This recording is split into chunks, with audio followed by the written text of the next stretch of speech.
why don't you introduce yourself really quick we'll just start here and, tell people a little bit about what you do. Okay. Well, thanks so much, Matthew, for having me on. Yep, my name is Shaun Garrison. I grew up in Pensacola, Florida, and I ended up in Denver, Colorado 22 years ago, and I'm married. My wife, Joy, and I have 6 children, age 17 down to 3. So obviously we have tons of free time and tons of extra Nothing else going on. extra funds and, unlimited quiet around the house. And so, Yeah. So that's why I'm so peaceful right now. I'm sure you get to like take your time and make really elaborate meals and really, really dive into the art of cuisine and food. Yeah, absolutely. Gourmet hot dogs. Gourmet mac and cheese. We did last night because I have 3 children. I only have 3, half as many. So I have twice as much time as you apparently. And we did macaroni and cheese, and I took leftover taco meat and mixed it in. Huge hit. Nice. Big hit. No vegetables. No vegetables. Yeah, nice. That's how we roll. Mom would not approve, but I fed them some fruit afterwards. So yeah, but she'll never find out. At least this isn't going to be public. yeah, exactly. She'll never know. I texted her immediately. I was like, "They're loving this." She's like, "Thanks. Where's the broccoli?" Yeah, no broccoli tonight. The broccoli's in a safe place. Don't worry. I was saving it for you when you get home. Awesome, man. Well, thank you so much for being here, and I'm excited to talk about Windswept and kind of everything that you got going on. But just back up a little bit. So you were an Army kid, you said, right? Military kid? Yep, that's right. Okay. Your dad was in which branch? Marine Corps. Okay. And was that pretty much for your whole childhood? Yeah, we moved around, but not a ton. Not like, a bunch of different countries. It was just Savannah, Georgia, Pensacola, Florida, Enterprise, Alabama, Atlanta. So just like around those Gulf Coast kind of. the tri-state area, as it were. I grew up near the Gulf Coast too, as well. Did you know that? Yeah, outside of Houston. Outside of Houston, yeah. yeah. So, but very much that same like hot, humid. A lot of mosquitoes. Nice beaches. Y'all had better beaches than we do in Texas, but yeah. Roaches. Do you have? It's my question. I haven't discerned this from you yet. Do you have a Southern accent ever?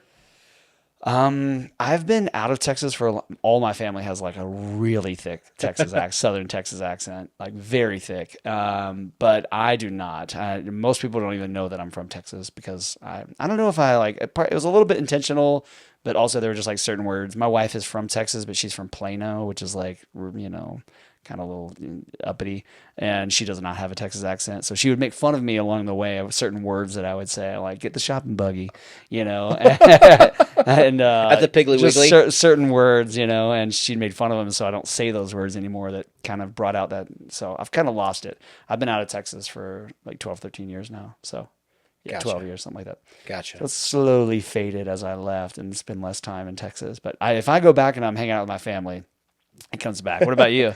Yeah, like certain words typically. Words, yeah. Same. Yeah, my wife would be like, "Did you just say boat?" yeah. And then we were going to Mobile. Like, what? Yeah, exactly. Yeah, same hilarious. here. Certain words draw it out, and then if I spend a lot of time with my family, I'll catch myself. But when my mom calls, like she left a voicemail the other day, and it's just like, oh man, you just hear it. It's so thick. I love it. So I actually saw on Facebook, my mom posted something, and then like all these friends from, her friends, and I actually read it in an accent and the way they type and the way they write. I actually read it in a Southeast Texas accent, and I read the whole thing through, and I was like, that's hilarious that I actually read that in my mind, said it in a Texas accent. Yep. So that's great. Do you miss the Gulf Coast? You still have family down there? My mom is still there in Pensacola. Okay. I miss a lot of people. I miss surfing and scuba diving and fishing. So fishing for me was a big thing. I quit soccer at a certain point, in middle school, after middle school, because soccer was getting in the way of my fishing career. Oh, wow. So, yeah. So are we doing saltwater fishing? Yeah, so we have some lakes, some freshwater lakes nearby, but also we had Pensacola Bay, we had the bayou. I could pick up a kayak from my house, walk down the street, drop it in, paddle out into Pensacola Bay. We could fish bridges. We could fish small boats, big boats offshore. Okay. The pier, bridge, You still love fishing? Yeah. What is it about fishing that draws you?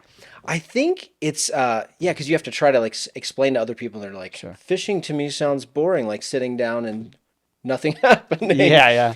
But I think like saltwater fishing is more. It's like the hunt, okay, as it were. And I don't really hunt much, but it's like the pursuit sort of thing. And just like when you get that excitement of like, okay, I know that they're out here, and then you have this little rod, and you cast a live bait out, and in the water, and the sunlight's dancing over, and you're just waiting, and then all of a sudden a Spanish mackerel comes up and flashes and grabs it, and you're like, oh, Got it. Yeah. so there's something about that that's just like The enthralling. rush, the adrenaline rush, the dopamine hit. That's right. Yeah, That's you're right. chasing that high. Yeah, the pre-social media dopamine. Yeah, my personality, pretty busy. Mind goes a lot. I'm very extroverted. So my dad used to make me go fishing growing up. And when I would just have to sit in a kayak or a boat, an aluminum boat or his bass boat for hours and just casting, like it was terrible. It was torture to me. I like spending time with my dad. He's great. Neat. But I would do, and finally when I got to be like 13 or 14,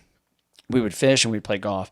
I finally was like, Dad, I hate fishing. I'm sorry. I like told him. It like broke my heart to tell him because I knew he was going to be sad. And he's like, oh, I know. And he's like, yeah, I can tell you don't really enjoy it. He's like, we could just go play golf from now on. I was like, okay, thank God. Yeah, because I like golf. It's a little more faster pace, and there's like an end. When you go fishing, you're just like, how long are we going to be out here? I have no control over this. I can't get up and walk around. And I just busybody. So.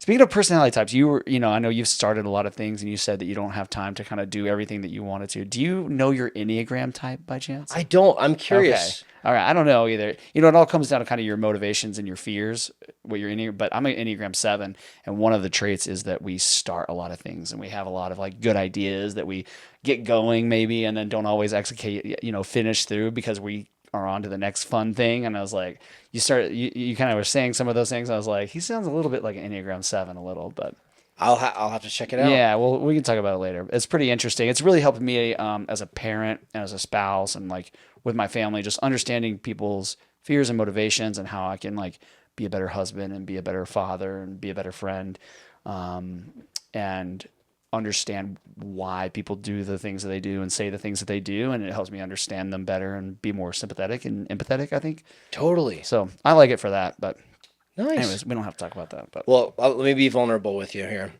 I was talking to a friend of mine a little while back, and he was like, we just had like so much in common, and he was like, and I am, was recently diagnosed with ADHD, and he's like, you might actually, you have some similar. I'm like, uh-oh. And then I talked to another friend of mine last week, and he was like, and I was just recently diagnosed with ADHD. I'm like, okay. and I was getting ready to contact my doctor to, just to figure out the testing and all that.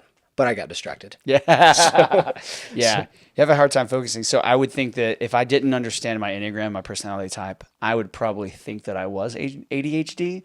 But I think that I've sort of understanding that in my personality, I've just been able to sort of embrace those aspects and lean into them, but also understand that it helps me kind of curb those a little bit as well. I'll be like, oh, yes, this is just you getting excited about another opportunity that you don't have the time for, and you need to just say no. Like, you're excited about this thing because you like the idea of it, but you're not going to execute on it because that's just who you are.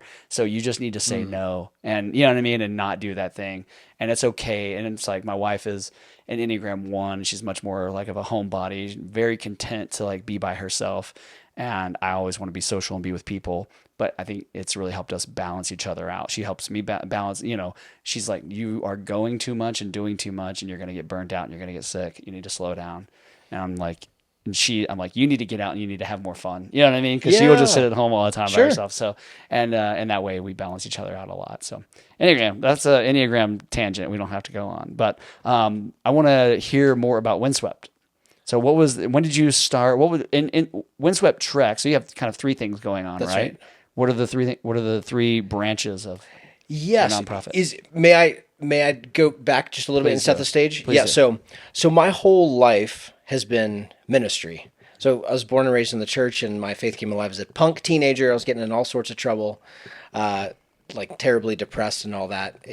Good times. I still like some of the '90s rock music, but some of the Seattle grunge scene put me in a really negative place. Anyway, so coming out of that, like my faith came alive, and I'm like, I actually am passionate about something. What was it? Was it a moment that triggered that, or was it a series of events? Yeah, it started off as a moment. Yep. There was actually a cute girl who invited me on a retreat, and I was And I went and I experienced Jesus loving me in spite of all my garbage, in spite of my selfishness and the ways that I hurt other people. Okay. And just this sense of like, I love you no matter what. And this changes everything.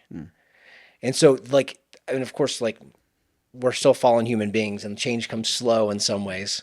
But that started like, I mean, it was retreats and like the church community. I'm like, these people are joyful. Like I have never experienced, like I want what they have. Like, and now I have a purpose in my life because before, I mean, like talking about like, people who know what they want to do when they grow up. And like, I've always been kind of jack of all trades. Teenager, were you 13, 18 in the middle? 16 when this particular, yeah. So 15 into 16 is started turning and changing my friend group and all that. Yeah. So well, that's hard as a teenager. Yeah, big time. But just this sense of passion. So the faith has been what's propelled me forward. So it's just helpful to know that because then I was on a foreign mission trip in Ecuador when I was 16, and then I was also like, what on earth? Like, landing in Guayaquil in this, in this whole other city, like walking out on the tarmac because they don't have jetways. Yeah. And you're just looking around at just like, what appears to us is like run down, impoverished. And you're just like, how can I came here to help. Like what can I actually do? And just, I mean, that whole week and a half was just like this whole new perspective. Transformative for you. Absolutely. Okay. Yeah. And I mean, I became the youth group kid who was like, where are we going next? Oh, we're going to Mexico. Oh, we're going to Trinidad. So I love culture. I love people. Traveling. Yeah. And I ended up studying sociology and I'm like, I love this. This just makes sense as far as like groups of people. Yeah. Extrovert interacting with people. Yeah. So it's like psychology on the individual level, sociology on the group level. Just made a lot of sense. I got a super generic degree. Okay. I went to Pensacola Junior College because I'm like, I don't know what to do. I might go Air Force because my dad was, in that, and I might actually do this, this other ministry team that was in Australia. And like, that sounds exciting. Did you have anyone in your life at that point who was helping you like think through that and give you direction? Yes, I had youth. I had some great adults, like youth ministers and faithful adults around who were helping speak into that. Did school just not feel like the right choice, but you just didn't know? Like, did you maybe not want to go to school, but you just felt like you had to? I think the fear, and it's funny now because I have teenagers and I'm like, and their friends, and I'm like, just trying to be like, if you ask them what they want to do, I'm like, let me qualify that. No pressure whatsoever. Yeah. I don't expect, because I was also a volunteer fireman starting when I was 16. Oh, wow. Like 16 through 20 in my little town. And so I'm like, do I want to do this? I could maybe study fire science, or I love the outdoors. And so maybe I could be like a park ranger, or maybe I could be a marine biologist, or maybe I could do music. I didn't take a single music class. And, really? Yeah. Which I don't know why. Maybe I was afraid of reading music. I'm like, that seems hard, or, but I think Matthew, the school thing was like, I'm afraid to have to be pigeonholed, like to choose what I want to do for the rest of my life because I don't know.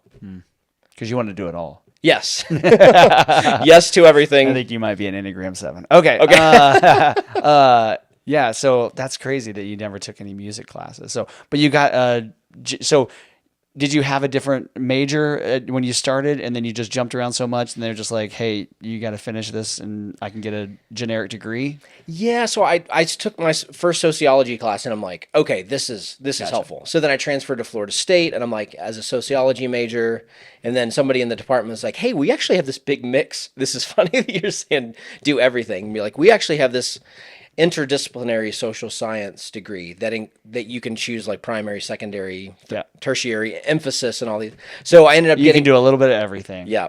So I'll do that. So it was like, like cultural geography, archaeology, history, sociology, minor in Spanish. So a big generic mix of things. That's great, man. Which has ended up, and God's providence has it's just college soup, right? And you just stir it all in. You just get enough credit hours, and they just give you a generic degree. Yeah, I know. I have a friend that did the same thing. So he's got some interdisciplinary studies degree as well, and he's doing ministry. So there you go. Perfect. Yeah. So and then, how did you end up in Colorado from Florida? Yeah, so sorry. So right after Florida State, I ended up going to seminary. Okay. So Catholic seminary, discerning priesthood, as in like marrying the church, not getting married at Oh all. wow. You were you strongly considering that? I was. I mean, I was at the point where I'm like both. Like I love the idea of laying down my life radically This is early 20s. for the church. Exactly. Yep. And if that God, if that's what you're calling me to, like, give me the grace, and like, there's a great need for that for solid ministers in that way. And so That's a huge sacrifice.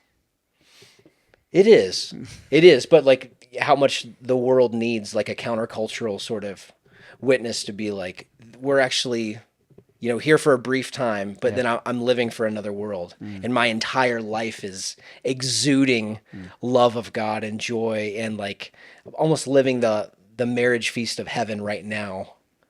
Like, whereas marriage is the symbol. Sure. So anyways, yeah.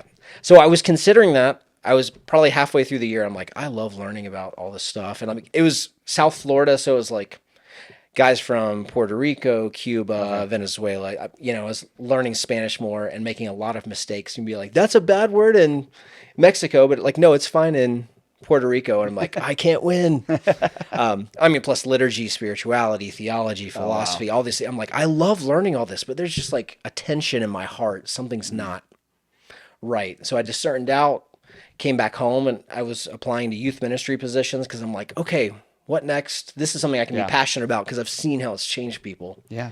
Applied for jobs in Tampa and Atlanta. And my youth minister from high school said, Shaun, you like the mountains. You should go to Colorado.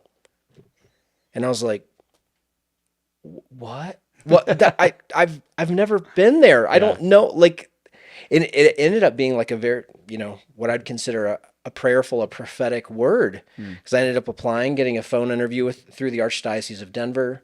They offered me a job for 3 inner city parishes. Okay. It's on the west side of Denver, like Alameda and Federal, doing youth ministry. Oof. A lot of Spanish speaking parishes, and English also mixed, but I think they offered to fly me out, and it just didn't like work out time wise, and I just like felt confirmed in prayer. I'm like, just like you took it sight unseen. Yeah. You took the job sight unseen. Wow. Yeah, and really, I'm driving, and I've always loved the outdoors. Just been my dad's. Mm-hmm. Have you been to Colorado before? No. You'd never even been to Colorado? No.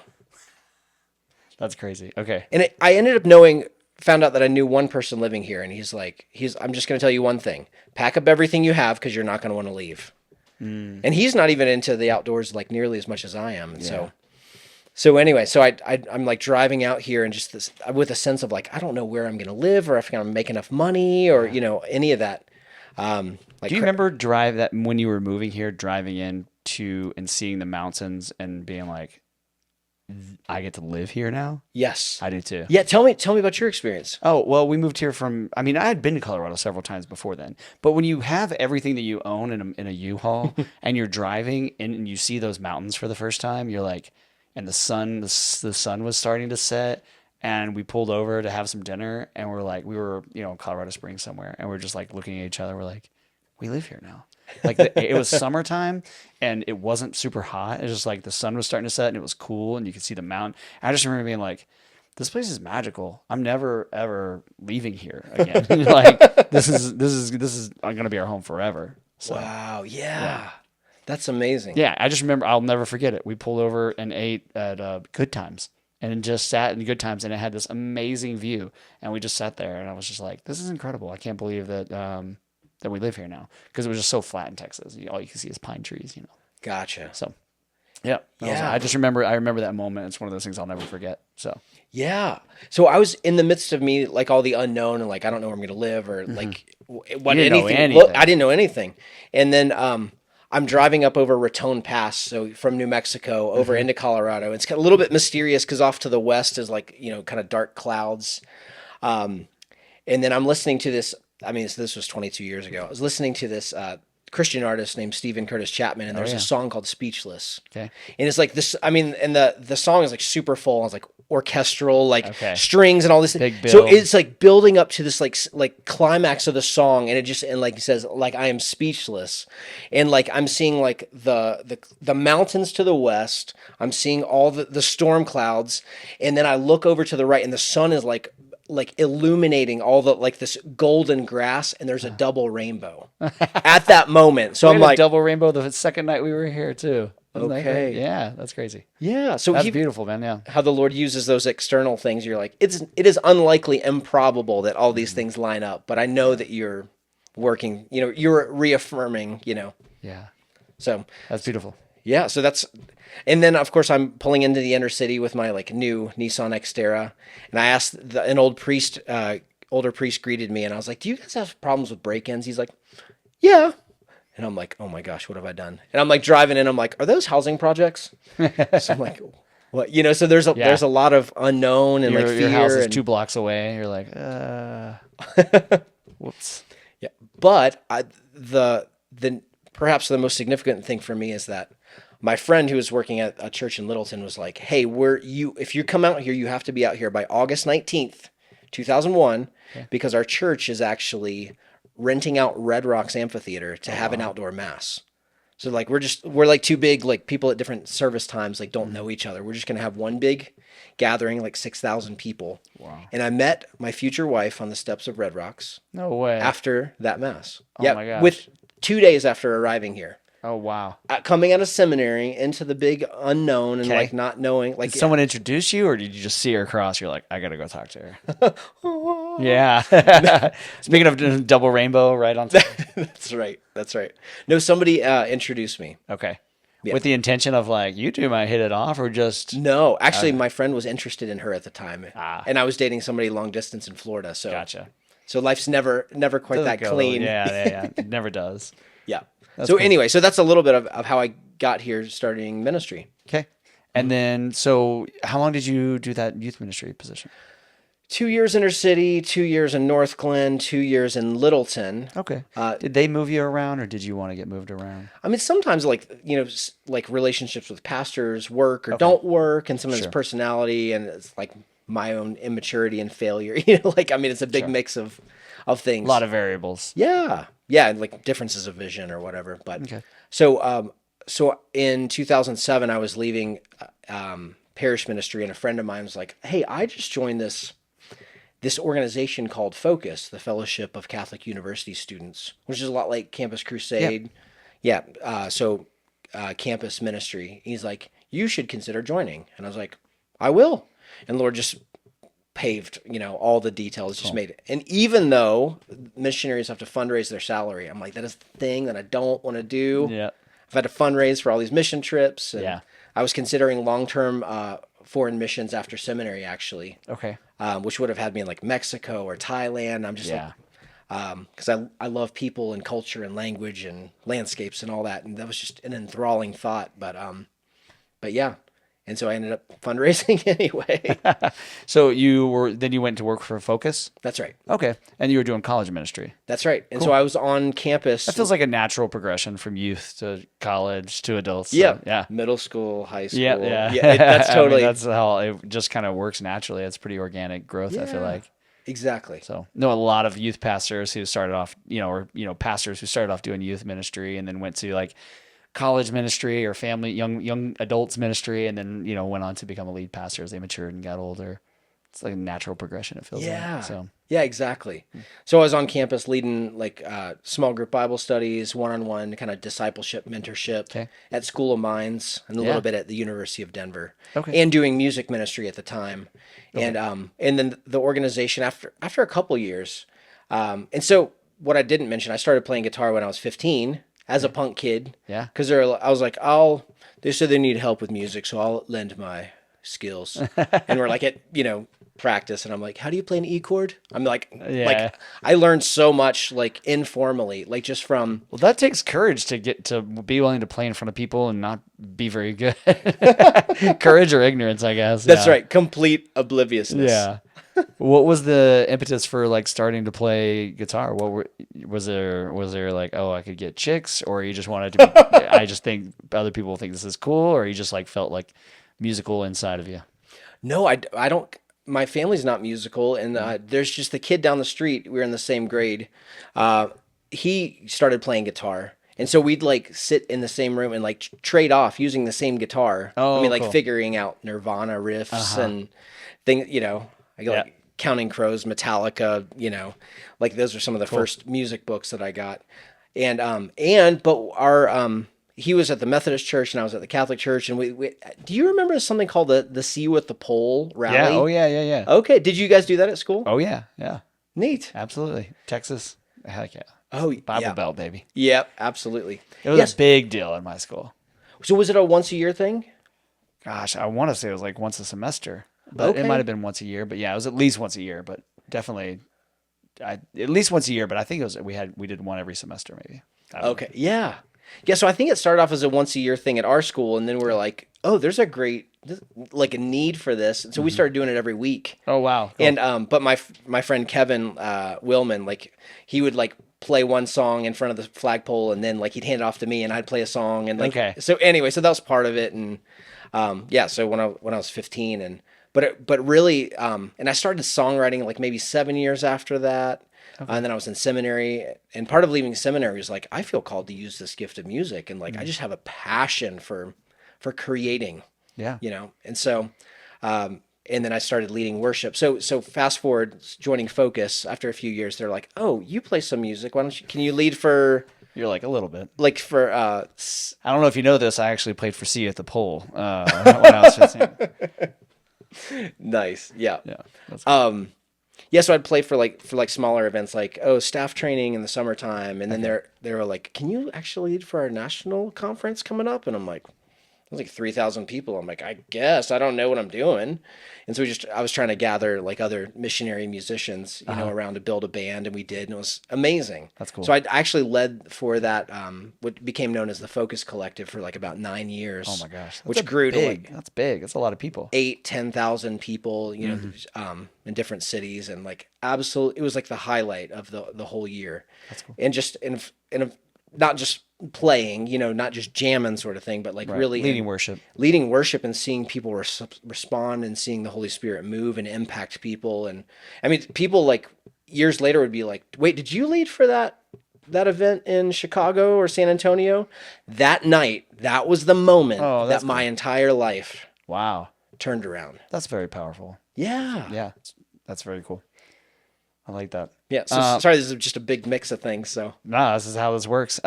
So then when did the seed for like Windswept, like I don't imagine you had the name, but you at some point along this journey decided you wanted to kind of do your nonprofit. What started that? yeah, so I was actually with Focus for like on campus for 4 years, and then I went to the national office, which is up in Genesee. Okay. So the whole organization is centered here in the Colorado. Denver area, and I was doing a bunch of other things. I was like, there was no full time music at the time, so I left campus, and I'm like, I'm doing music once a year, and I'm doing events and like contracts for like a different events, and I'm like, what am I doing? Yeah. And then What kind of job is this? yeah, right. How did I? And then at a certain point, I joined the marketing team. I'm like, you guys know I don't have any marketing experience, right? Okay. Yeah. And then I started helping. Like, we had some full time video guys, and I'm like helping with them, like storyboarding and location scouting. And I'm like, I love this. What kind of videos were they making? Some of them were like talking head videos. Some of them were like promos for upcoming events. Some of them were some of my favorite ones, Matthew. Total like comedic relief. Like we made one. It's called Real Men of Jesus. Yeah. Okay. Like Real Men of Genius. Yeah. I know. Exactly. I gotcha. I'll share a video with you. I'm wearing a mullet wig in that. Oh, perfect. So, Okay. yeah. Yeah. So anyway, some of the comedic stuff, and but then I'm also learning like some of the social media and like branding and all these different things. Okay. And then I end up at a certain point, like where like at a certain point where your current path just doesn't flow, it doesn't make sense. Like you're meeting with resistance, and I was kind of like, okay, like in my upper 30s at this point, like I think it's time for something new. Like this just isn't working. Yeah. And so Focus was great. They gave me like basically like a 6-month kind of off ramp to be like kind of hand off your responsibilities and do some events, but basically take time to like pray and discern what the next thing and it took months. What a gift. Yes, Well, it's a nice gift. absolutely. So at a certain point, it was just the discernment process was like, okay, where am I right now? Like what are the things that I used to like, or and yes, you can already tell there's a bit of craziness as far as like, am I doing foreign missions? Am I going to be a priest? Am I going to be a youth minister? Am I going to do music? Am I going to, like all over? So just to kind of center me, like where I am with, we probably had how old are my kids? We had 5 kids at the time. And I'm like, and the family needs were just increasing. And I'm like, I need more flexibility too. And so just like, God, what are the gifts you've given me that you're calling me to use? And so I'm like, I love teaching and kind of evangelizing, being able to make connections and to be able to proclaim and exhort. Did you do any like career tools, development tools, like write anything down, test to figure out what your strengths and weaknesses were? Or did you kind of just sit and think about and pray about, what you were good at and the direction that you wanted to go? Oh, that's a great question. Did you use any tools, I guess? There is a tool. There's an organization in Springs called the St. Catherine of Siena Institute that created a tool, an assessment of sorts. Yeah. It's like a spiritual gifts inventory. Okay. And so basically you would answer the questions and like it would create a numeric sort of pattern to be like, okay, so maybe of these like 26 most common charisms, like spiritual gifts in the church, like, if you score higher on these ones, that gives you an indication, maybe pray into, is that something that God's calling you? I mean, it was like administration, music, celibacy, teaching. I mean, it was like this big long list of things. And so, do you remember what your scores were? I don't remember. Music was off the chart. Music was up there. Mission, I think, was also up there. And there's a charism called extraordinary faith, which everyone's called to have faith, but it's kind of like you answer the question, like I get a thrill out of being in the unknown and seeing God move. And I'm like, my wife does not have that gift. Okay. She is not enthralled. She is not amused. She is not exhilarated by that. It's more just like sheer terror. Okay. So anyway, so it's extraordinary faith is something that the Lord, I think, has also given me to be like, I can see stepping out into the unknown, which just keeps happening. Sure. It's not, that you don't arrive, right? Sure. Okay. So that's the only, I will say what's one of my themes in my personal prayer lately has been gratitude and just thinking about like that, which settles me down because of, instead of chasing all the ideas or, even if we're chasing after good things, like good holy purposes, like it's still like we can be kind of scattered and be like, no, I am content right now. I actually don't need anything. I'm content right here. And that's also brought to mind in that sort of contentedness in the present is to think like, I've actually had a ton of people who've invested in me over the years. So going back to what you had said earlier. Yeah. So anyway, that's just really humbling to me and be like, yeah, like all these people, like these ladies at church who are super patient and teaching me guitar and music dynamics and all these different things, like just by showing up, and like youth ministers and like spiritual directors and like, just so you look back and you're like, wow, like I've literally met thousands of people over the past. It's kind of helped shape and form you along the way. Exactly. Yeah. And just how we become enriched through that. So anyway, I just wanted to look at it.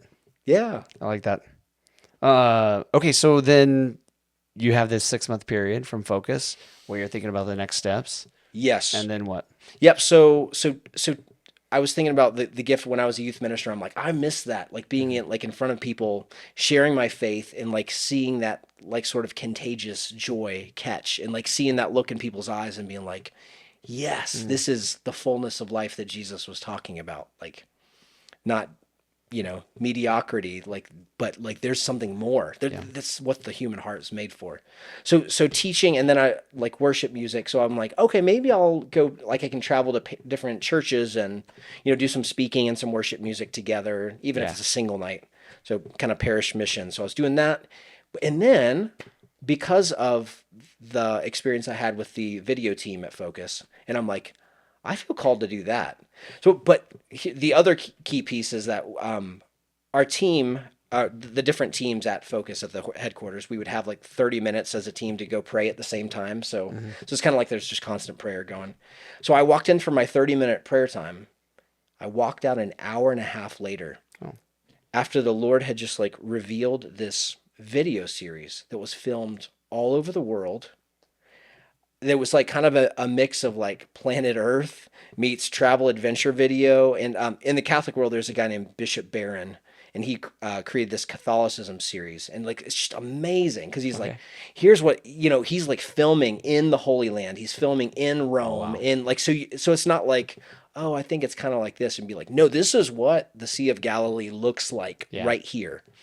And so that was revealed in prayer, like in like completely. And I You felt know, like God was calling you to create something like that? well, I didn't know. I was like, he's showing me this, and I love international travel. I love, I mean, all these, just like Christian history and all these places. I mean, from the Holy Land to Santa Fe, New Mexico. I mean, there's just Sure. like history and richness and beauty all over. And so I walked out. I'm like, what? What was that? I don't know what you're wanting me to do with that. Like, I'm not a video producer. Yeah. I didn't do much of any video stuff at that point, other than just being part of the team. Yeah, but no one is until they are, right? That's right. That's right. So, So that was actually a key piece in like the Lord planted that about 5 years before I left, and then I was like, you know what? I just have all these ideas of all these places that I want to go, and almost like there's an author named George Weigel who wrote a book called Letters to a Young Catholic, but the way it's set up is like chapter 1, the Sistine Chapel. And so he's like you're here in Rome, and he's explaining some of the history of the Sistine Chapel, okay. and then drawing like spiritual meaning out of it. Oh, cool. And then he'd be like Auschwitz, Poland, and all these different, Santiago de Compostela, Spain, and I'm just like, I just love to travel anyway. So Yeah. like in these cultural things. And so just realizing that's kind of what Jesus was doing. Like when people would be like, he's trying to explain, he'd be like, to what shall I compare the kingdom? It's kind of like wheat. It's kind of like fishing. It's kind of like he was using physical things to draw out spiritual meaning.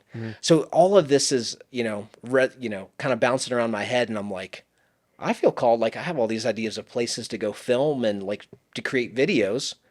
And I was like, then I started looking into my friends, like basically like, outsourcing, like, yeah, what would it cost for this one video? And they're like, oh, that'd be like $4,000 to $6,000. And I'm like, that is not going to work. And I'm like, I could get a camera for, however much. And then, so that's kind of how that, Yeah.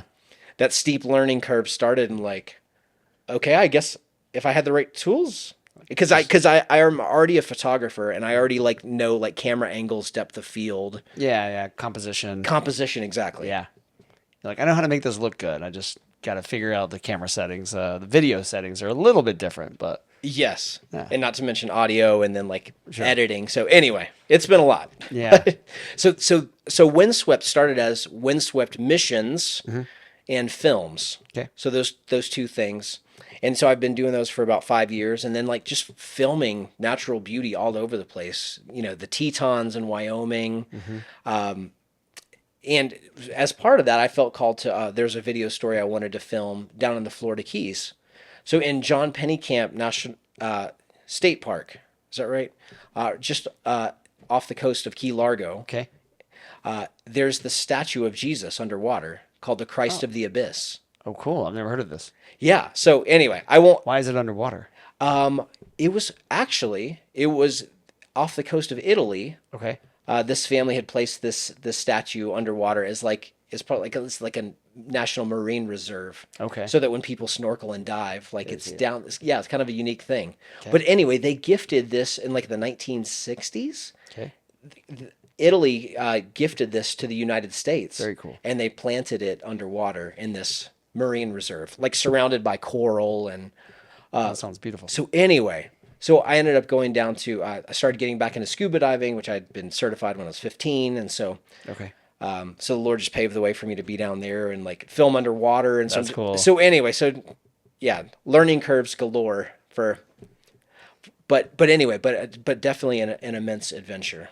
Okay. And then so your new adventure is the trek, Windswept Trek. Yes. And you and I talked out in one of our front yards. What was that? July 4th?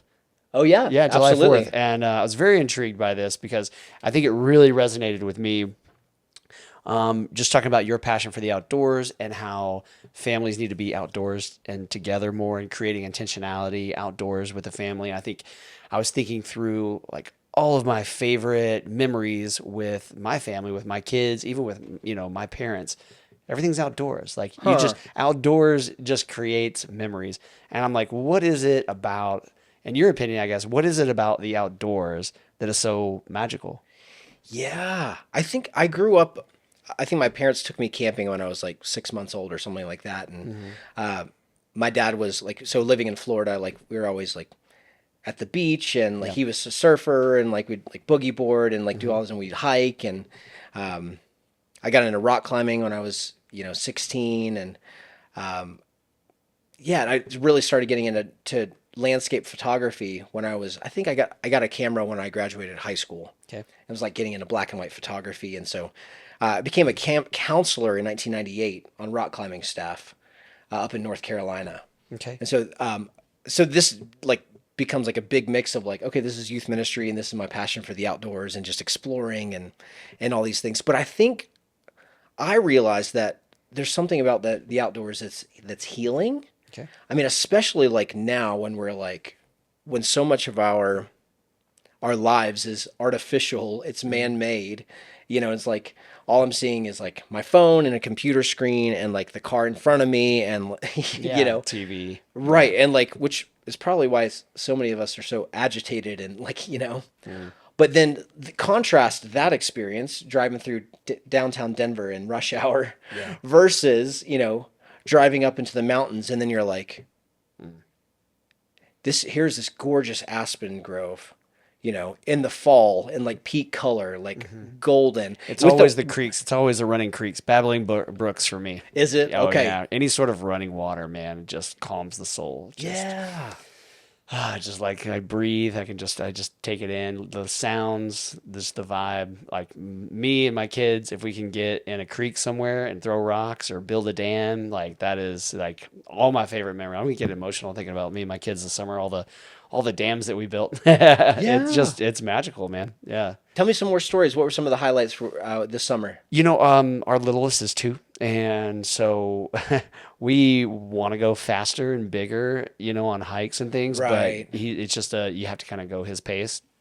And so what we did a lot was, and very intentionally, not as much as I want to, but you also have to live your life. You have work and you have other things, other things you have to take care of, and but as often as we could, just getting out and finding a trail with a body of water next to it or a creek or something.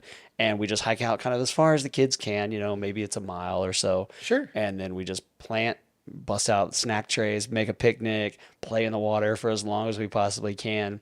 And then, when it gets too late or it's nap time, we pack up and head back. We probably did that 20, 25 times this summer. Yeah. Nice. Or maybe not that. Maybe somewhere around 20, give or take. Yeah. But we did a lot of weekend trips just up to Breckenridge or, out in that area.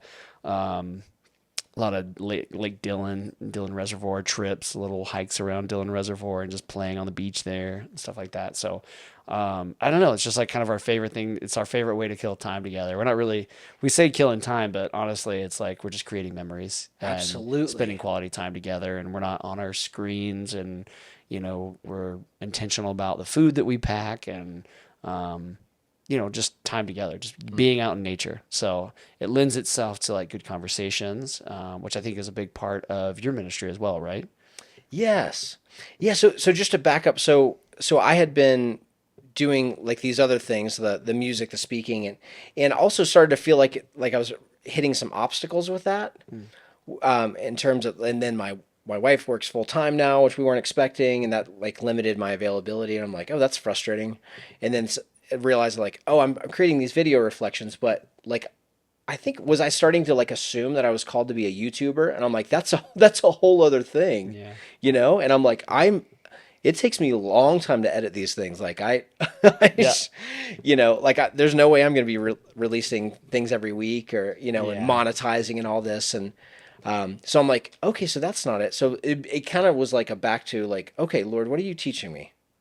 And really like just to be honest, again, like very frustrating. And I'm like, I'm trying to be present to my kids and my wife, and while my wife's working, and we can't homeschool anymore because my wife's working and I'm trying to work. And yeah, just it became a really frustrating time. And out of that, I guess really like, so before I started Windswept Treks, what I'd been doing outside of ministry on the side was like, okay, my kids are growing and like getting in their teen years. And I'm like, and I don't even, I had read a Christian author named John Eldredge who wrote Wild at Heart, Yeah. Discovering the Secret of a Man's Soul. And he really becomes intentional about spending time with his son and about bestowing masculinity in a healthy way, in a good way. And also like, yeah, just kind of, directing and forming his son. And so I think a lot of that, those seeds were planted in me, and I'm like, there's one dynamic, right? When you're with your whole family. Yep. And it's a totally different dynamic when it's, just you one-on-one with somebody. Yeah. And then realize like, I don't want my kids to feel lost in the shuffle, with 6 kids. And so I'd take my oldest daughter, Audrey, and we'd be like, okay, we don't have a lot of time or money. We're just going to go somewhere. Yeah. And I think Where we can drive. yeah, Lake Dillon may have been actually where we, it was like how the campground reservation system works, and be like, there's one single night at this campground available. We can go on a Monday. Sure. That's fine. So we're going, and it was just her and I, and like we had fun, conversation driving up. We walked through the town of, Frisco, and shopped around, had lunch, went, had a fire, pumped up the paddleboard the next day. Having multiple kids, creating the intentionality and like just having one-on-one conversations with those kids, I feel like is so crucial and so important. And just like every aspect, it helps me understand them better. It helps me like realize what they're going through. All that gets lost in the hustle and bustle of getting ready for school and packing lunches and getting to school. And you know what I mean? Just the mundane day-to-day stuff. And when you can get outside, I feel like maybe that's one of the things that's magical about the outdoors is that it kind of forces you to slow down and forces you to like, we don't have anything else that we can be doing right now, right? There's no TV. We're not going to be on our phones. We don't have cell phone reception. Yep. We're just out in the wilderness. And so it kind of forces you to have those conversations. My wife and I, we pay for daycare, right, for our kids, and they have school. And so we don't have to, but we both have flexible jobs. So we're able to do a lot of day dates. And so almost exclusively our dates are, we go on a hike and then we go get lunch somewhere. Nice. And it's like, it's so nice that one-on-one dynamic allows for just really great conversation. And I feel like so much life and planning and dreaming together happens outside, one-on-one, just hiking and talking. Yes. Well, and when I was in youth ministry, you'd take retreats, and usually the retreats are somewhere else. Mm-hmm. And so like, it's just even thinking back, like that's so much of like what we're doing now is like, we're just making time and space. Yeah. Yeah. In the outdoors. Intentionally with children. Yeah. Yeah. Yeah. And specifically, so I guess moving forward, so I'd been doing this with my kids, and like with my son, we'd go like we drove out to Grand Junction. We were mountain biking around. We camped in Colorado National Monument. Just like amazing adventure and memories. And so, and I start posting photos, and people would be like, "Oh my gosh, you go to the coolest places. Oh, yeah. How do you even know where to go? I didn't even know that existed. Oh, how man, I'd love to do that. I just don't know how." Or that's how I feel too. I just don't even know these places exist. I don't know how to get there. I don't know what I'm going to need. I don't know how much time I need to commit. All of those things, like what is the gear I need to pack? Yeah. Like it's daunting, and I feel like that's a barrier to entry. And it's just like, yeah, I would love to do that, but I'm not confident. I don't have the confidence to pack up the car, make the reservations and plan this thing out. You know what I mean? I'd love to do it. I even have the time and the resources. I just don't feel confident in doing it. Yeah. That's a great way to put it. I feel like that's a great service that your nonprofit is providing to people. Yeah. Yeah. So that's like out of this unplanned, unexpected to me. Yeah. this new thing, a friend of mine was saying like, yeah, what if basically you and your nonprofit can pivot and basically do what you're already doing with your kids, but bring another father or two along with their children. And he's like, that's discipleship too, because if you're modeling that for other dads, they're going to do that with every single one of their other kids. If you just teach them Spanish along the way, it would just check all your boxes, wouldn't it? We were doing some service trip, like just a short day trip down to downtown Denver to like serve the homeless. Oh, cool. So we did that in January. But Nice. but yeah, so those sorts of things are important. So yeah, so Windswept Treks has kind of organically grown and expanded to be able to strengthen families through shared outdoor adventure. And the two ways. I love that mission. That's good. It's a good mission statement. Oh, thank you. Yeah, so I can guide these trips because, like you're saying, some people are like, I want to go, but I don't know what to bring, or I maybe don't feel totally comfortable out in the woods, middle of nowhere by myself. Right. So I'm be like, okay, I feel comfortable, so let's remove that obstacle, and like, yeah, I'll plan it, and you come along, and we'll go do that with a small group of, parents and children. Do you put things on a calendar and say, hey, we're doing this, and then get people to join you, and you plan out a couple months in advance? Yeah. I'm starting to just getting through insurance and like all the fun background stuff. Fun. And but my goal is the goal is to be able to have one event per month. Okay. And whether it's just even a single day trip or an overnight. So yeah, I'm going to hike a 14er with a group of guys in my son. Okay. Weekend after next near Aspen. Which son? Andrew. Okay. Yeah, not Isaac. Okay. I don't know. He looks like he could do it. He has a lot of energy, but we'd get a couple hundred feet and he'd be like, "Are we there yet?" Yeah. Not quite there. Yeah. Not quite there, buddy. Yeah. But the more I think about it, and so I'm like guiding trips. So not only like hiking and climbing and camping and stuff around Colorado, but like because I love saltwater and I love the I love the ocean. I'm like, I want to go snorkel with the manatees in Crystal River, Florida. Yeah. Like I've been wanting to do that since I was 12. That's awesome. It's like you have these dream trips. You can just plan them and invite people along, and I think other people have the same dreams, or if not, it's just a fun time, Right. Well, and I'd love to show you some of the other, like I have a PowerPoint, like just because the pictures, just the beauty that are conveyed in pictures and video. We can put a link to it at the bottom great. in the show notes. So if you want to send it on to us, Alex can put it in the show notes. People can click on it and watch it. Nice. Look at it. Okay. So we'll do that. But all of these amazing places, I think, make for a super unique and memorable experience. I mean, these could be like core memories that we're forming for our kids. Yeah. And if our kids, as they get older, they realize like, man, my dad is really, our family's really busy. So how much more impactful, that we're here one-on-one doing this, that just really speaks how much love and intentionality. And any time that you break from the normal flow of life and just mix it up and just change it up, I feel like it creates memories, but it also slows down time. Because I feel like life goes at warp speed when you're doing this, especially the school year. It's like you're in the same rhythm every single day. And there's like value in keeping a rhythm and having a routine, right? I think kids appreciate that. There's like a confidence in knowing that, hey, I'm going to wake up, dad's going to make me breakfast, and then we're going to, you know what I mean? Just like knowing, because the opposite of that in a kid's life is like chaos, right? And so if there's disorder and chaos, kids, I don't feel like can focus and learn and develop properly.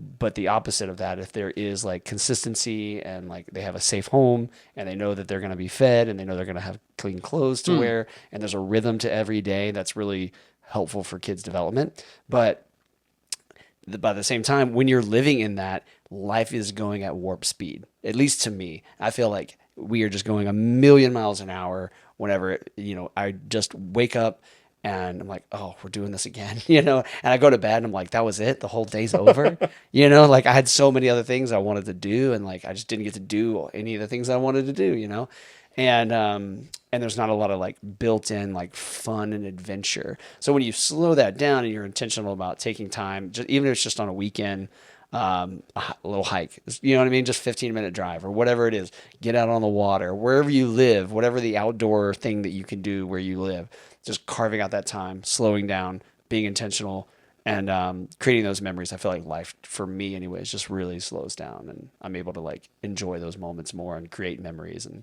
so that's why I like the outdoors, but Yeah. forces you to slow down. It slows time down.